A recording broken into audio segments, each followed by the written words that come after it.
लाल आतंक का खात्मा होने जा रहा है और इसी को लेकर बहुत बड़ी खबर निकलकर सामने आई है नारायणपुर से, जहां पे कुख्यात नक्सल बसव राजू के भी घिरे होने की खबर निकलकर सामने आई है। नक्सलियों का जनरल सेक्रेटरी है बसव राजू, कुछ और बड़े नक्सलियों के घिरे होने की भी खबर है। बसव राजू ढेर होता है तो मिलेगी बहुत बड़ी कामयाबी।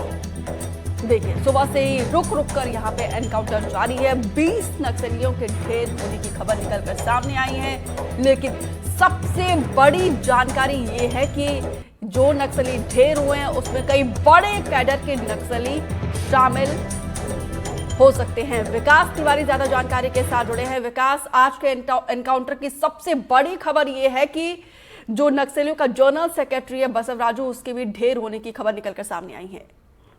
देखिए, अभी तक इस मामले की पुष्टि नहीं हो पाई है। हालांकि जो सुरक्षा बल हैं और साथ ही साथ जो इंटेलिजेंस के लोग हैं वो लगातार जो मारे गए माओवादी उनकी शिनाख्ती कर रहे हैं और ये उम्मीद है, लेकिन ये पुख्ता जानकारी है कि बसव राजू इस मुठभेड़ में फंसा हुआ है जवानों के घेरे में और लगातार सुबह से मुठभेड़ चल रही है। सूचना ये भी निकल कर आ रही है, चूंकि कोई भी पुलिस के अधिकारी अब तक इस पर कोई बयान जारी नहीं कर रहे हैं, लेकिन ये भी जानकारी निकल कर आ रही है इस मुठभेड़ में एक जवान भी शहीद होने की जानकारी है और साथ ही साथ जो माओवादी हैं उनकी संख्या लगभग 20 के आसपास है। ऑटोमेटिक वेपन रिकवर किए गए हैं और बड़ी मात्रा में हथियार, साथ ही साथ में कई और जो माओवादी मारे गए हैं। कंपनी नंबर 7 जो कि बसव राजू के सुरक्षा में रहती है, उनके बहुत सारे सदस्यों के मारे जाने की सूचना है। लगातार आखिरी लड़ाई लड़ रहे हैं माओवादी उस इलाके में, क्योंकि जिस तरह से उनकी सेक्रेटरी उनके फंसे जाने की सूचना है और ये कर्रे गुट्टा के मुठभेड़ के बाद जवानों की एक दूसरा बड़ा ऑपरेशन है जिसमें जवानों ने माओवादियों को घेरने की कोशिश की है और साथ ही साथ में जिस तरह से ये ऑपरेशन में अगर एक जवान का अगर मान लीजिए नुकसान हुआ है, चूंकि अभी आधिकारिक पुष्टि नहीं है तो इस पर आगे कुछ कहा जाना अभी ज्यादा जल्दबाजी हो जाएगी, लेकिन अगर ये हुआ तो निश्चित तौर पर ये बड़ी मुठभेड़ है, क्योंकि अमूमन देखा जाता है अभी हाल फिलहाल में जितनी मुठभेड़ें हो रही हैं तो उसमें जवानों को कोई नुकसान नहीं होता। अगर जवानों का नुकसान भी हुआ है तो आप समझ सकते हैं कि ये कितनी भीषण मुठभेड़ है। अबूझमाड़ का इलाका है, इंद्रावती नदी के कुछ और आगे की ओर। सुरक्षागत कारणों से हम इसके लोकेशन का खुलासा अभी नहीं करेंगे, लेकिन ये है कि ये ऑपरेशन लगभग 3 से 4 दिन से जवानों ने उस पूरे इलाके को घेरा था और धीरे धीरे वो करीब आते गए। जवानों को पहले से इस बात की जानकारी थी और बहुत पुख्ता जानकारी के आधार पर इस पूरे ऑपरेशन को लॉन्च किया गया। चूंकि इसके पिछले मुठभेड़ में जैसे मैंने पहले बताया कि नंबर में सफलता बड़ी मिली थी, 31 माओवादी मारे गए थे और साथ ही साथ उनके हथियारों की फैक्ट्री बरामद की गई थी। लेकिन जो पुलिस ने बयान जारी किया था सबसे पहले कर्रे गुट्टा के मुठभेड़ को लेकर कि ये काफी निर्णायक मुठभेड़ है, लेकिन उस तरह से सफलता मिली नहीं जैसी उम्मीद थी, क्योंकि उम्मीद थी कि बड़े स्तर के माओवादी मारे जाएंगे।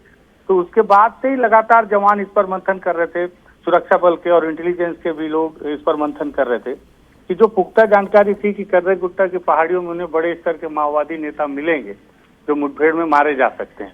अगर वो नहीं मारे गए तो गए कहाँ? फिर लगातार उनकी रेकी की जा रही थी, सूचनाओं पे काम किया जा रहा था और उस आधार पर फिर ये पूरी सूचना निकल कर आई कि अबूझमाड़ के इलाके में फिर से बड़े स्तर के माओवादी नेता, जिसमें सीसी भी हैं, पोलित ब्यूरो भी हैं, उस स्तर के माओवादी नेता जो हैं वो एकत्रित हो रहे हैं और संभवतः उनके द्वारा कोई आपसी मीटिंग या फिर ये कोशिश की अब आगे क्या करना है। क्योंकि आपको याद हो बीते दिनों जो रुपेश का एक पत्र भी आया था, जो जोनल प्रवक्ता रहे हैं उत्तर पश्चिम के, उनके द्वारा भी इस बात का और साथ ही साथ अभय ने भी एक प्रेस नोट जारी करके इस बात की जानकारी दी थी कि जिस तरह से लगातार ऑपरेशन चल रहे हैं, माओवादी आपस में चर्चा नहीं कर पा रहे हैं कि आगे की क्या रणनीति होनी है, वो उनके बड़े नेता मिल नहीं पा रहे हैं। तो ये भी कयास लगाए जा रहे हैं कि अबूझमाड़ के इस स्तर पर अगर बसव राजू के घेरे जाने की और साथ ही साथ और सीसी मेंबर भी हैं तो इनके द्वारा आगे की रणनीति तैयार करने के लिए कि अब क्या किया जाए। परिस्थितियां पूरी तरह से उनके विपरीत हैं। शांति वार्ता को लेकर भी उन्होंने चर्चा किया, सरकार की तरफ से जो बयान आ रहा है, तो आगे की नई रणनीति क्या बनाई जाए इसको लेकर संभवतः इनके द्वारा वहां पर एकत्रित हुए होंगे और उनकी सुरक्षा में 7 नंबर की कंपनी रही होगी, जिस आधार पर ये पूरे मुठभेड़ को किया गया और अब तक इसमें लगभग 20 के मारे जाने की सूचना। विकास, कहा जा रहा है कि पोलित ब्यूरो के कुछ सदस्यों को भी घेर के रखा है। ये ब्यूरो क्या काम करता है, क्या भूमिका रहती है इनकी संगठन में? माओवादी संगठन का जो स्ट्रक्चर होता है उसमें सेंट्रल कमेटी जो होते हैं, मतलब कि केंद्रीय कमेटी के सदस्य, उनमें से ही चुनकर कुछ लोगों को पोलित ब्यूरो बनाया जाता है। ये नीति निर्धारण करते हैं माओवादी पार्टी संगठन के, किसी भी पार्टी के, इनके द्वारा ही सारी नीतियां निर्धारित की जाती, बनाई जाती हैं। कहा जा सकता है कि ये माओवादी संगठन के ब्रेन होते हैं, दिमाग। इनके द्वारा ही सारी नीतियां, रणनीतियां तैयार की जाती हैं कि अब क्या करना है, आगे की रणनीति क्या करनी है। फिर उसके बाद वो सीसी मेंबर तक वो सारी रणनीतियां पहुंचती है और सीसी मेंबर फिर उसे नीचे अपने जो डीकेएसजेडसी या एसजेडसी हो गए या फिर डीवीसीएम हो गए, इस तरह से संगठन में स्टेप बाय स्टेप वो सारी रणनीतियां, नीतियां और फैसले नीचे आते हैं। लेकिन फैसला लेने का मुख्य काम पोलित ब्यूरो के द्वारा किया जाता है। माना जाता है कि पोलित ब्यूरो जो है काफी पढ़े लिखे जो माओवादी होते हैं उनमें से ही किसी को चुना जाता है। 6 से 7 की संख्या में पोलित ब्यूरो फिलहाल बताया जाता है कि माओवादी संगठन में है, जो भी बचे हुए हैं। और हालांकि ये भी सच है कि ये काफी बुजुर्ग भी हैं और काफी पुराना इनका अनुभव है। अनुभव के आधार पर ही इन्हें पोलित ब्यूरो भी बनाया जाता है। तो आप समझ सकते हैं कि हथियारों की लड़ाई नहीं है, ये लड़ाई विचारधारा की है। और विचारधारा की लड़ाई में अगर विचार को मारना है तो इस तरह के पोलित ब्यूरो का मारा जाना संगठन के लिए कितना बड़ा नुकसान हो सकता है। बिल्कुल बिल्कुल, ये लड़ाई कितनी बड़ी और कठिन है इस बात का अंदाजा इसी से लगाया जा सकता है, क्योंकि सेक्रेटरी जिसके मारे जाने की खबर बसव राजू की निकलकर सामने आई है, किस तरीके से सिक्योरिटी उसके आसपास रहती है? देखिए, बसव राजू, उनके सिक्योरिटी में मुझे लगता है जैसे एक बार मैंने पहले हिड़मा के एक गनमैन से बातचीत की थी जो इसने सरेंडर कर दिया है। उसने बताया था कि हिड़मा के गनमैन में 3 लेयर की सुरक्षा होती है। हिड़मा का नाम हालांकि बहुत ज्यादा प्रचारित है, लेकिन संगठन के सेक्रेटरी बसव राजू है। तो आप सोचिए कि उसके आप अनुपात लगा सकते हैं कि अगर हिड़मा के सिक्योरिटी में 3 लेयर की सुरक्षा होती है तो बसव राजू के सिक्योरिटी में मुझे ऐसा लगता है कि 3 से 4 लेयर की सुरक्षा उनके में भी होती होगी। बीते दिनों जब मेरी एक माओवादी नेता से, रुपेश से जब मुलाकात हुई थी तो उन्होंने भी बताया था कि लगभग उनकी सिक्योरिटी में भी लगभग 10 से 15 किलोमीटर दूर तक पूरी उन माओवादियों की फोर्स जो है वो छोटे छोटे हिस्सों में रहती है ताकि वो उनकी सुरक्षा को सुनिश्चित कर सके। मुझे लगता है कि बसव राजू हैं, सेक्रेटरी हैं, कम से कम 100 से 150 की संख्या उनके साथ में सुरक्षा में होगी। और अभी की जो विपरीत परिस्थिति है, अगर कम से कम भी कर दिया जाए तो लगभग 50 से 60 की संख्या में, क्योंकि माओवादियों ने अभी एक फैसला ये भी किया था पोलित ब्यूरो ने कि स्थितियां अनुकूल नहीं है, अनुकूल स्थिति ना होने की वजह से सभी को छोटे छोटे टुकड़ों में बढ़ जाना, एक साथ बड़े टुकड़ों में नहीं, बड़े टीम में नहीं रहना है ताकि वो जल्दी शिनाख्ती ना पाए या जल्दी वो चिन्हांकित ना किए जा सके। तो बसव राजू के लिए भी बहुत कम होगी तो भी 50 की संख्या में सिक्योरिटी अभी जरूर होगी। जी। और ये पोलित ब्यूरो में कितने सदस्य होते हैं? अभी फिलहाल देखिए, पोलित ब्यूरो में सदस्य तो ज्यादा थे, लेकिन जिस तरह से लगातार मुठभेड़ें हो रही हैं और कुछ सीसी भी मारे गए हैं अभी, और कुछ पोलित ब्यूरो बीमार भी होकर मारे जा चुके हैं अपनी बीमारी से। अभी 6 से 7 की संख्या बताई जा रही है माओवादी संगठन में पोलित ब्यूरो की, और लगभग 10 से 12 की संख्या आसपास सेंट्रल कमेटी के सदस्यों की होगी अभी। जी विकास, आपने कहा कि पोलित ब्यूरो जो है वो संगठन का ब्रेन होता है, ब्रेन की तरह काम करता है। आपने एक और जिक्र किया है सीसी, वो कैसे काम करते हैं? देखिए, सेंट्रल कमेटी, सीसी का फुल फॉर्म होता है सेंट्रल कमेटी, केंद्रीय कमेटी। और ये सेंट्रल कमेटी के जो सदस्य होते हैं वो पोलित ब्यूरो के ठीक नीचे होते हैं। ये भी एक तरीके से कहा जाए कि दिमाग ने जो फैसला लिया उसे पूरे बॉडी स्ट्रक्चर में, जो माओवादी का जो बॉडी स्ट्रक्चर है उस स्ट्रक्चर में उसको पहुंचाने का काम और निर्णय को इम्प्लीमेंट करने का काम, जो भी फैसले लिए गए हैं उसे किस तरह इम्प्लीमेंट करना है, किस तरह जमीन में उसको रूपरेखा को और तैयार करना है, इसका काम सीसी का होता है। और सीसी इस स्तर के हैं कि इन पर भी करोड़ों रुपए के इनाम होते हैं। और अभी हाल फिलहाल में जिस तरह से देखा जाए कि लगभग जो भी 10 से 12 की संख्या में होंगे सेंट्रल कमेटी के जो माओवादी, तो आप समझिए कि इतना बड़ा संगठन है जो अगर माओवादियों के दावे की बात की जाए तो लगभग 16 से अधिक राज्यों में अभी भी सक्रिय हैं और उनके द्वारा इतना बड़ा संगठन सक्रिय चलाया जा रहा है। उसमें सेंट्रल कमेटी के लोग केवल 10 से 12 ही हैं। तो आप सोचिए कि कितने अहम जिम्मेदारी के पद पर होते हैं सेंट्रल कमेटी के लोग, क्योंकि उनका स्ट्रक्चर ही सीधा पोलित ब्यूरो के बाद, और सेंट्रल कमेटी में ही अगर 2 लोग काफी अनुभवी हो जाते हैं तब उन्हें पोलित ब्यूरो के तौर पर चुना जाता है माओवादी पार्टी में। जी बिल्कुल, बहुत अहम जानकारी और बहुत डिटेल से आप जानकारी दे रहे हैं किस तरीके से पोलित ब्यूरो का काम होता है, कैसे सीसी अपना काम करता है। लेकिन बसव राजू के अलावा और कौन कौन से बड़े कैडर के नक्सली यहाँ पर होने की जानकारी आपके पास है विकास? माओवादी जो है अपनी पहचान इतनी गोपनीय रख रहे हैं कि जब तक वो मारे ना जाएं, सरेंडर ना करें या गिरफ्तार ना हो जाएं, तब तक उनकी शिनाख्ती कर पाना काफी कठिन होता है। अभी भी देखिए, जो माओवादी मारे गए इंटेलिजेंस, पुलिस और डीआरजी के द्वारा लगातार ये कोशिश की जा रही है कि जो मारा गया माओवादी है क्या वो बसवराजू है या नहीं, क्योंकि उसके वहां होने की सूचना जरूर थी, लेकिन क्या बसवराजू है या नहीं उस पर वो अभी भी कोई भी जवान बयान देने के लिए तैयार नहीं है।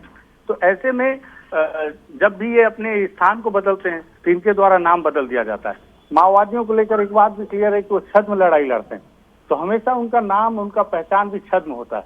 हर बार वो एक जगह से दूसरे जगह जाते हैं तो अपने नाम बदल दिया करते हैं, और यही वजह है कि जब उनकी गिरफ्तारी होती है या उनके बारे में डिटेल पुलिस के द्वारा दी जाती है तो उनके कई नाम सामने आते हैं। जैसे अभी रुपेश, जिससे मेरी मुलाकात हुई थी, तो रुपेश को लेकर भी ये जानकारी मिली थी कि रुपेश का नाम टक्कापल्ली वासुदेव उर्फ आसन्ना उर्फ सतीश उर्फ रुपेश, तो इस तरह से उनके 4 नाम हैं और हर अलग अलग जगह पर जाने पर उनके नाम बदल दिए जाते हैं। तो ऐसे में जब तक उनकी पुष्टि ना हो जाए, शिनाख्ती ना हो जाए, तब तक इस बात पर जोर देना कि ये माओवादी नेता फंसे हैं, ये थोड़ी सी जल्दबाजी होगी। बसवराजू को लेकर बहुत पुख्ता जानकारी थी और पूरा ऑपरेशन ही बसवराजू के लिए लॉन्च किया गया था। जैसे कर्रेगुट्टा में हालांकि पुलिस ने ऑपरेशन समाप्त होने के बाद इस पर कोई बयान दिया नहीं, ना शुरू होने पर भी दिया, लेकिन इस बात की जानकारी दबे जुबान पहले से ही निकल कर आ रही थी कि हिड़मा, दामोदर और देवा एर्रा के फंसे होने की जानकारी कर्रेगुट्टा पहाड़ियों में। लेकिन अब वहाँ सफलता में मिले नहीं, इसलिए उस बात को उन्होंने अपने बयान में बोला नहीं। यहाँ पे भी कमोबेश उसी तरह की स्थिति है कि जिस तरह से बसवराजू है उनके होने पर ही ये पूरा ऑपरेशन लॉन्च किया गया है। क्योंकि देखिए 31 मार्च 2026 को अगर आपको ये दावा करना है कि माओवाद पूरी तरह से समाप्त हो चुका है, तो आप उस पार्टी के वजीर मतलब कि सचिव, अगर उसकी मौत हो जाती है तो आपके लिए और आसानी होगी, क्योंकि वो संगठन जिसका कोई सचिव ही नहीं है, नेतृत्व करता ही नहीं है, तो सीधी तौर पर किसी भी लड़ाई में बिल्कुल विकास, इस ऑपरेशन को लेकर, इस मुठभेड़ को लेकर हमारी नजर लगातार बनी हुई है। आपसे भी हम अपडेट लेते रहेंगे। फिलहाल विस्तार से जानकारी देने के लिए हर एक इसी बीच एक और बड़ी खबर का रुख करते हैं आपके टेलीविजन स्क्रीन पर। इस वक्त की बड़ी खबर, नक्सल एनकाउंटर में बहुत बड़ी खबर निकलकर सामने आई है। यहाँ पर देखिए, मारे गए नक्सलियों की संख्या बढ़ गई है। ये जानकारी हमारे सहयोगी दे रहे थे कि ये आंकड़ा बढ़ सकता है, 20 से ज्यादा नक्सलियों के मारे जाने की खबर। लेकिन एक दुखद खबर, हमने अपने एक जवान को भी खोया है।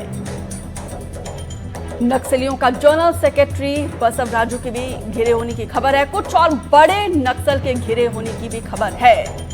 बसवराजू ढेर होता है तो मिलेगी बहुत बड़ी कामयाबी।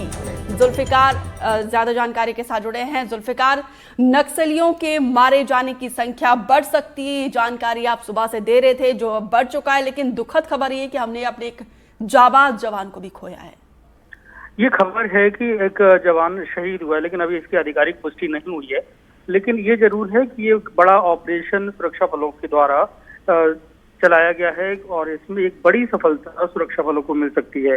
इसमें माओवादियों के बड़े कैडर के जो माओवादी हैं बसवराजू, उसके भी घिरे होने की सूचना मिल रही है, क्योंकि बड़े सीसी मेंबर जो माओवादी के हैं, पोलित ब्यूरो मेंबर हैं, इनके अपने माओवादी सदस्यों के साथ वहां पे होने की सूचना मिली थी, जिसके बाद डीआरजी की संयुक्त टीम बनाई गई और एक ऑपरेशन लॉन्च किया गया है नारायणपुर के अंदरूनी इलाकों में, जो अबुझमाड़ इलाका कहा जाता है। ये वो इलाका है जहां पे पहुंचना बड़ा मुश्किल पहले हुआ करता था, लेकिन हम देखें कि जब से केंद्रीय गृह मंत्री अमित शाह ने मार्च 2026 तक माओवाद को खत्म करने की बात कही है, उसके बाद से उन इलाकों में ऑपरेशन तेज किए गए हैं जहाँ पे पहुंचना मुश्किल था। मतलब जिस जगह पे साइकिल भी नहीं चलती, उन जगहों पर हमारे जवान जो है पैदल चलकर 20 किलोमीटर 25 किलोमीटर हर दिन सफर तय करके उन इलाकों में सर्चिंग ऑपरेशन चलाते हैं और एक बड़े ऑपरेशन को अंजाम देते हैं।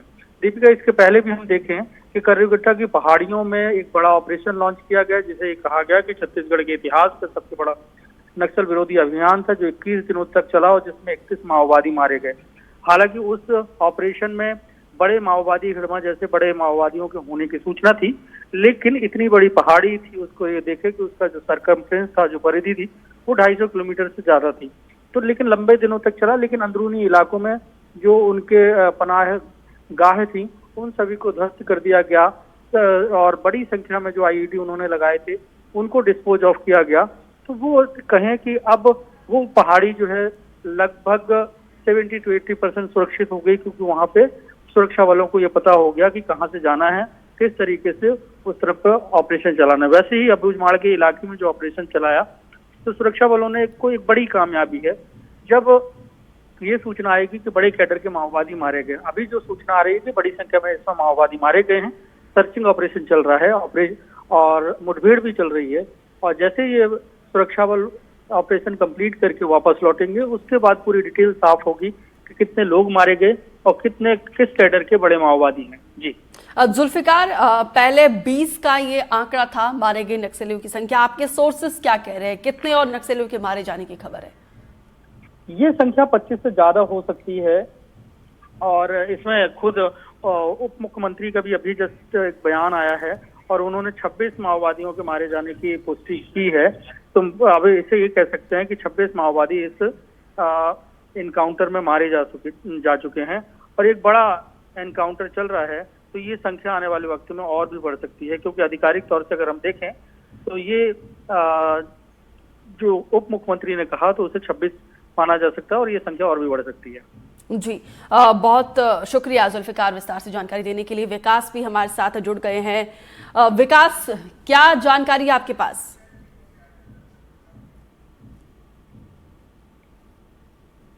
विकास, आवाज मिल रही है? जी जी अब नक्सलियों के मारे जाने की संख्या बढ़ गई है, कितनी बढ़ गई है संख्या? देखिए, गृह मंत्री विजय शर्मा ने अभी जो बयान दिया है, उन्होंने कहा कि 26 से अधिक माओवादी मारे गए हैं और एक जवान भी शहीद हुआ है इस पूरी मुठभेड़ में। हालांकि अभी भी मुठभेड़ चल रही है और ये संख्या अभी भी बढ़ सकती है। ऐसा नहीं कि आंकड़ा 26 में रुक जाए। पहले मैंने बताया कि बसव राजू जो कि वहां पे गिरा हुआ है, और बसव राजू अगर मारा जाता है या नहीं भी मारा जाता है तो भी उसके सिक्योरिटी में इतनी बड़ी उनकी जो कैडर होते हैं की संख्या होती है, इस पूरे मुठभेड़ में संख्या निश्चित ही तौर पर 26 से आगे बढ़ सकती है। लेकिन जिस तरह से पुलिस के कुछ अधिकारियों ने नाम न बताने के शर्त से बताया कि ये पूरा ऑपरेशन लॉन्च ही किया गया था बसव राजू को घेरने के लिए जी, और पूरी उम्मीद है कि इस पूरी मुठभेड़ में वो भी मारा जा सकता है। विकास, मैं माफी के साथ रोकना चाहूंगी, एक अपडेट यहाँ पे दर्शकों को देते हैं। डिप्टी सीएम के द्वारा ये खुद जानकारी दी गई है कि 26 से ज्यादा नक्सलियों के मारे जाने की खबर है, लेकिन दुखद खबर, हमने एक अपने जाबाज जवान को भी खोया है। कुख्यात नक्सल बसव राजू के भी घिरे होने की खबर निकलकर सामने आई है।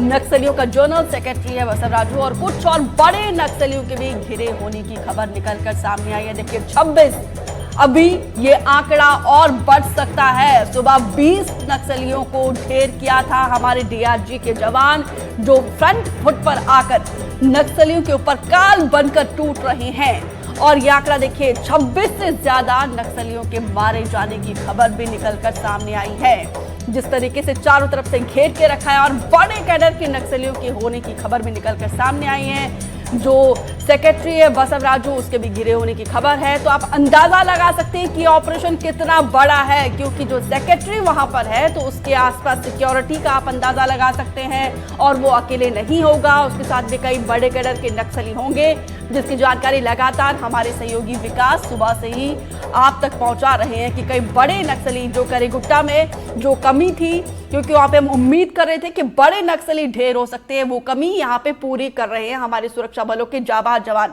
विकास, अपनी बात पूरी करिए। जी देखिए कि जिस तरह से विजय शर्मा जो कि गृह मंत्री, उन्होंने भी इस बात को पुष्टि किया है कि वहां पर 26 से अधिक माओवादियों के मारे जाने की जानकारी है और एक जवान के शहीद होने की। और जो मैंने पहले बताया कि ये माओवादियों का सेक्रेटरी है, पूरे संगठन का सेक्रेटरी है बसव राजू, जिसको लेकर ही पुलिस अधिकारियों ने पूरा ऑपरेशन लॉन्च किया था। और बहुत पिन पॉइंट सूचना थी और बहुत पुख्ता जानकारी के आधार पर इस ऑपरेशन को, और यही वजह है कि 4 अलग अलग जिले से फोर्स को पूरी तरह से बड़ी संख्या में घेराबंदी करने भेजा गया था। कारण यह है कि फोर्स कहीं से भी नहीं चाहती कि कर्रेगुट्टा की तरह यहाँ से भी बड़े स्तर के माओवादी जिनकी सूचना है वो अपने आप को सुरक्षित बाहर निकाल पाए। और यही वजह है कि अब तक तो यही सूचना है कि बड़े स्तर के माओवादी मारे गए हैं, और जो हथियार बरामद किए जा रहे हैं वहां से वो भी सारे ऑटोमेटिक हैं। करेगुट्टा में आपने देखा होगा जो हथियार बरामद किए गए थे सारे देसी हैंडमेड थे, उसमें 2 ही हथियार थे, इंसास और एसएलआर। उसके अलावा कोई बड़ा हथियार नहीं मिला था और ना ही कोई बड़ा कैडर मारा गया था। लेकिन यहाँ पर जिस तरह से जो जानकारी आ रही है सूत्रों के आधार पर निकल कर कि हथियार बड़े हथियार हैं, जो निश्चित ही इस ओर इंगित करते हैं इशारा की जो मारा गया कैडर है वो बड़ा ही होगा, क्योंकि बड़े कैडर के पास भी 47 एसएलआर इंसास जैसे ऑटोमेटिक वेपन होते हैं। कंपनी नंबर 7 के होने की भी सूचना है, जो कि बसव राजू के सुरक्षा में थी। और निश्चित ही तौर पर अगर बसव राजू हैं तो उनकी सुरक्षा में 40 से 50 की संख्या तो रही होगी माओवादियों की, और अभी अगर 26 से अधिक हो गए। मुठभेड़ अभी भी जारी है, जवान लगातार वहां पर मजबूती के साथ डटे हुए हैं और जवानों का पलड़ा इस वक्त काफी भारी है। बड़ी संख्या में जवान जा रहे हैं, जवानों ने अपने मुठभेड़ की रणनीतियां काफी बदली हैं। अब वो समय गया जब जवान माओवादियों से मुठभेड़ करने जाते थे और उनके ही एम्बुश में फंस जाते थे। कई दफे जवान सफल होकर लौटते थे, तब भी माओवादियों ने अपने एम्बुश में फंसाते थे। लेकिन अब ऐसा है जब लगातार इतनी बैकअप फोर्स होती है बिल्कुल विकास, और हर एक साजिश को हमारे जाबाज जवान नेस्तनाबूद कर रहे हैं। ऐसे चुन चुन पर वार किया जा रहा है नक्सलियों को कि नक्सलीवाद अब पूरी तरीके से चकनाचूर हो रहा है, उसकी विचारधारा को ढेर किया जा रहा है। फिलहाल हर एक जानकारी आपसे हम विकास लेते रहेंगे। यहाँ पे वक्त हो चला है एक ब्रेक का, जल्द लौटेंगे।